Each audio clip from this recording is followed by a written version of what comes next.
Hi everyone, and welcome to our latest edition of Book Chat.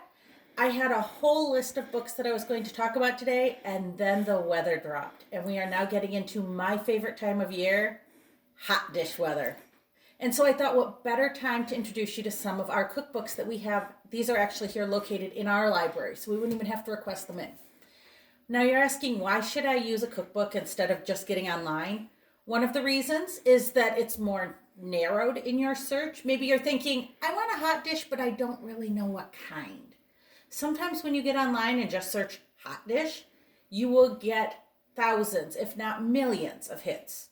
A cookbook usually has about 100 in it, 50 to 100 recipes. And so you can also look at the pictures. You can see all of the ingredients right in front of you. That also helps if you're like me and your printer is out of ink. So then it's a lot easier to just use the print version to look at rather than trying to read on your phone all of the ingredients. So the first one I'm going to introduce you to is called the Casserole Queens Cookbook. They're from Texas, so they call it casseroles, but that's okay. We still like the cookbook. And in this cookbook, they have a lot of different sections. They have the breakfast or brunch section. They have sides. They even have a section where they can talk about how to make things on your own, such as cream of mushroom soup, because a definition of hot dish is a casserole-like food, common in the Midwest, normally consists of a starch, a meat, and a vegetable, mixed together with a sauce, often canned soup. So, even though they are from Texas, I did find a Spam casserole in here, and it actually looks pretty tasty. I think I may give that one a try. The second book I'm going to recommend is Hot Dish Heaven. You can tell this is a Midwest cookbook. They do have a recipe for tater tot hot dish. The last book did not. This one does. But if it's not the same as yours, I don't think any two recipes are ever alike for tater tot hot dish. This one also has some little tips and tricks in it that might be interesting to read. And also many of the cookbooks offer a section before the recipe that tells a little bit maybe about where they got it or the history of it or some different changes you can make. It's kind of fun to read them. It's almost like a reading book and a cookbook combined. Now, if you're really not into the hot dish thing, but you're still looking for something nice and warm, we have a One Pan Wonders. I don't know if any of you don't have a dishwasher. I don't have a dishwasher. I do a lot of dishes. However, on the One Pan Wonders, you are using the one pan, whether you're sauteing up your food beforehand, whether you're cooking it in the oven, it's all one pan. And there are some wonderful recipes in here that it's divided up by different styles. So for example, skillet, Dutch oven, slow cooker, all different kinds. Sheet pan dishes are really popular now, I've seen.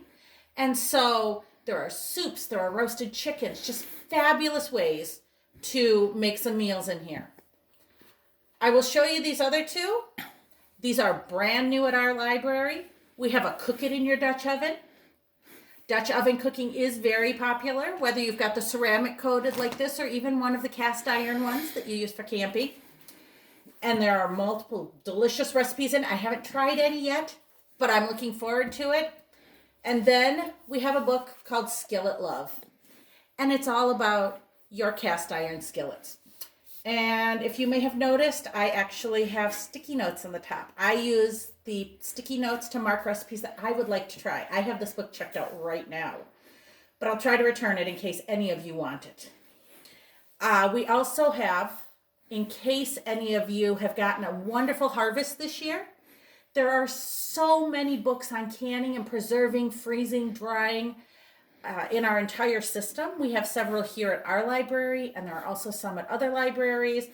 The canning lids, I have discovered personally, are the new toilet paper. You can't find them anywhere. So then maybe you look into freezing. I'm discovering a whole new world with freezing things this year. Also, it's apple season coming up soon. There are many, many cookbooks in our system on how to do different apple desserts because I don't know if any of you are like me, but I tend to go apple picking with family or friends, and everybody gets their own bag because everybody wants to pick. And then you check out and realize you just picked 25 pounds of apples. And you're not quite sure what you're going to do with 25 pounds of apples. So we have plenty of cookbooks to look at and read and ways, again, to preserve them to can them, to freeze them. I freeze applesauce that I make, and it smells heavenly when you make applesauce at home. The whole house smells wonderful. Another type of cooking that people do is Instant Pot. I personally have an Instant Pot, and it makes me a little nervous, so I don't really use it. But I'd love for any of you to come in and change my mind. We have several cookbooks on Instant Pot recipes, and they'll be just like those one-pot cookbooks or those hot dish cookbooks I talked about. It's a nice warm meal on a chilly fall day. So please, if you have any recipes you'd like to share, come on in and share them with me.